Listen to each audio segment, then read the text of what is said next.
Mari kita lihat bagian firman Tuhan yang tadi sudah kita baca. Dari Markus pasal yang keempat, ayat 35 sampai ayat yang ke-41. Tema kita hari ini, tema khotbah singkat hari ini, yaitu Yesus peduli. Yesus peduli. Perhatikan di dalam ayat yang tadi sudah kita baca, di dalam ayat yang ke-38, saya baca kembali. Firman Tuhan berkata, pada waktu itu Yesus sedang tidur di buritan di sebuah tilam. Maka murid-muridnya membangunkan dia dan berkata kepadanya, Guru, engkau tidak peduli kalau kita binasa?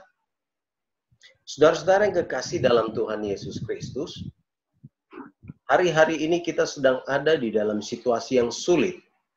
Hari-hari ini, kalau Tuhan tidak campur tangan, maka kita akan mengalami masa-masa yang paling sukar.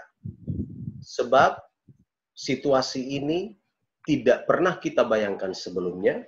Situasi ini tidak pernah kita pikirkan semuanya. Dan kita juga tahu bersama bahwa keadaan ini di luar kemampuan kita secara manusia untuk menghadapinya. Tapi ada hal yang menarik ketika kita lihat firman Tuhan yang tadi kita baca bahwa dalam situasi apapun, Tuhan peduli dengan kita, Dia selalu melakukan yang terbaik bagi kita, dan Dia tidak akan membiarkan anak-anaknya ada di dalam situasi yang terpuruk. Dia tidak akan membiarkan saudara dan saya jatuh dan tergeletak, sebab tangannya yang penuh kuasa akan senantiasa menopang saudara dan saya. Dia akan senantiasa memberikan kekuatan dan jalan keluar. Ketika kita melihat pembacaan firman Tuhan tadi, perhatikan bahwa murid-murid mereka hendak bertolak ke seberang dengan perahu. Mereka kemudian di dalam ayat yang ke-36, mereka meninggalkan orang banyak itu lalu bertolak dan membawa Yesus beserta dengan mereka dalam perahu, di mana Yesus telah duduk dan perahu-perahu lain juga menyertai dia.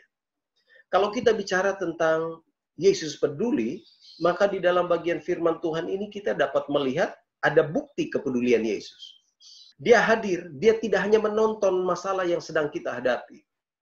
Saya percaya Tuhan tidak sedang menonton virus corona yang sedang saudara dan saya hadapi hari ini.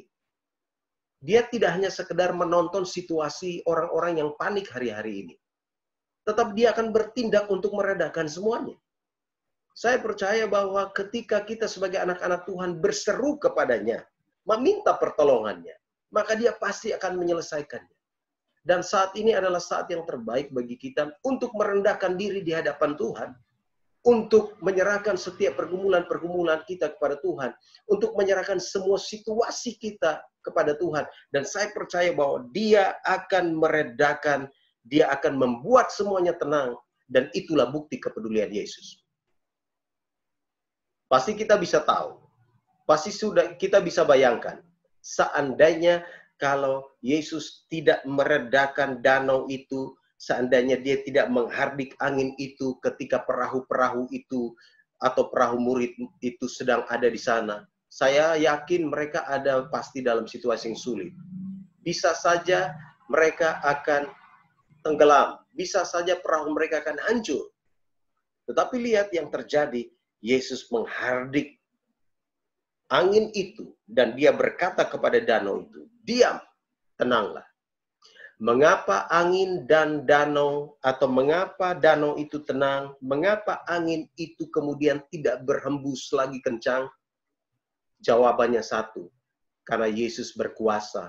Dialah pencipta alam semesta, dialah yang memiliki semua bumi, laut, langit, udara, dialah pemiliknya. Dan ketika dia menghardik itu, dia memintanya untuk reda, maka semua itu tenang, danau itu reda, angin itu pun tidak lagi mengamuk. Sebab Yesuslah pencipta, Yesuslah penguasa, Yesuslah Allah di atas segala Allah. Saya percaya sekali kalau kita anak-anak Tuhan meminta kepada Tuhan, bersatu hati berdoa, meminta Tuhan meredakan virus ini, meminta Tuhan menghalau virus ini, saya yakin dia pasti akan meredakannya. Dan ini menjadi sebuah kekuatan bagi kita. bahwa kita punya Allah yang hidup, kita punya Allah yang luar biasa. Dia tidak pernah meninggalkan kita. Yesus peduli, dia hadir untuk membereskan semua masalah kita. Dia hadir untuk menghalau angin-angin ribut yang sedang menerpa kita. Saya tidak tahu setelah virus ini, apalagi masalah yang akan kita hadapi. Saya tidak tahu setelah kita melewati satu step masalah ini, apalagi yang akan terjadi di bulan depan.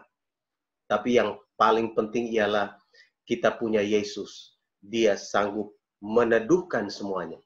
Dia sanggup membereskan semua masalah kita. Dan kita percaya bahwa ketika dia hadir, kita akan aman di dalam lindungannya. Sama seperti murid-murid ini.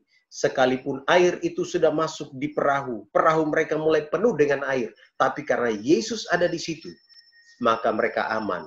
Yang paling penting ialah Tuhan hadir di tengah-tengah masalah kita. Yang penting ialah bahwa Tuhan ada bersama-sama dengan kita. Yang penting ialah Tuhan ada di tengah-tengah setiap langkah hidup kita. Kita pasti akan aman selamanya. Karena itu sikap kita yang penting apa? Yesus peduli, tapi sikap kita apa sekarang? Ayat itu berkata kepada kita semua. Di dalam ayat yang ke-38 yang saya sudah baca. Pada waktu itu Yesus sedang tidur di buritan di sebuah tilam. Maka murid-muridnya membangunkan dia dan berkata kepadanya, "Guru, engkau tidak peduli kalau kita binasa?" Sikap kita ialah buang kebiasaan untuk menyalahkan Tuhan. Ketika kita menghadapi banyak masalah, kadang-kadang ada orang-orang yang mulai mempersalahkan Tuhan. Mereka seperti murid-murid yang berkata, "Guru, engkau tidak peduli kalau kita binasa." Mereka mempersalahkan Tuhan. Tuhan, kenapa kami menghadapi masalah ini begitu besar, Tuhan? Kenapa saya belum punya usaha? Kenapa saya belum punya ini? Kalau kita mau aplikasikan dalam kehidupan kita sehari-hari. Kenapa masalah saya belum selesai, Tuhan? Apakah engkau izinkan ini supaya saya binasa, Tuhan? Oh tidak. Kita harus mulai membuang kebiasaan yang selalu menyalahkan Tuhan. Murid-murid menyalahkan Tuhan dan mereka berkata, "Tuhan, engkau tidak peduli kalau kita binasa, kalau kami binasa." Yesus tidak memiliki hati seperti yang dikatakan oleh murid-muridnya. Dia peduli. Dan dia hadir untuk menyelesaikan masalah mereka. Karena itu, kita harus belajar untuk membuang kebiasaan-kebiasaan, sifat-sifat yang selalu menyalahkan Tuhan ketika kita ada masalah. Kita harusnya punya sikap seperti yang Yesus katakan di dalam ayat 40. Lalu ia berkata kepada mereka, "Mengapa kamu begitu takut? Mengapa kamu tidak percaya?" Yang sikap kita yang berikutnya ialah kita harus membuang segala ketakutan dan belajar percaya. Virus corona membuat orang sudah ketakutan luar biasa. Kita waspada, ya. Kita harus ikuti perkembangan, ya. Tapi jangan sampai kita seperti orang yang tidak punya Tuhan, yang ketakutan berlebihan, yang seakan-akan tidak mempercayai lagi kuasa Tuhan. Yesus berkata kepada murid-muridnya, "Mengapa kamu begitu takut? Mengapa kamu begitu takut?" Kamu harus mulai belajar percaya, dan kita harus belajar percaya hari ini untuk menghadapi semua situasi-situasi kita. Karena itu saudara-saudara yang kekasih dalam Tuhan Yesus, kalau saudara dan saya mau melihat kuasa Tuhan di dalam hidup kita, kalau kita mau melihat kuasa Tuhan bekerja dalam hidup kita, belajar percaya. Percaya itu artinya kita menyerahkan semuanya kepada Tuhan, dan kita yakin Tuhan pasti akan bertindak. Sama seperti yang Yesus katakan kepada murid-murid ini. Waktu mereka menghadapi angin, mereka menghadapi taufan, mereka ketawa, mungkin ada yang menangis, mungkin ada yang menggerutu, mungkin ada yang berteriak, mungkin ada yang rasanya seperti orang yang tidak percaya lagi. Dan Yesus katakan bahwa kamu harus belajar percaya. Pertanyaannya di sini, saudara, kita harus belajar percaya, sebab kalau kita tidak belajar percaya, kita akan ketakutan dan masalah-masalah kita akan semakin besar karena kita tidak melihat kuasa Tuhan terjadi dalam hidup kita. Kiranya firman Tuhan hari ini akan menolong kita semua untuk mengerti bahwa Allah peduli, Yesus peduli dalam hidup kita.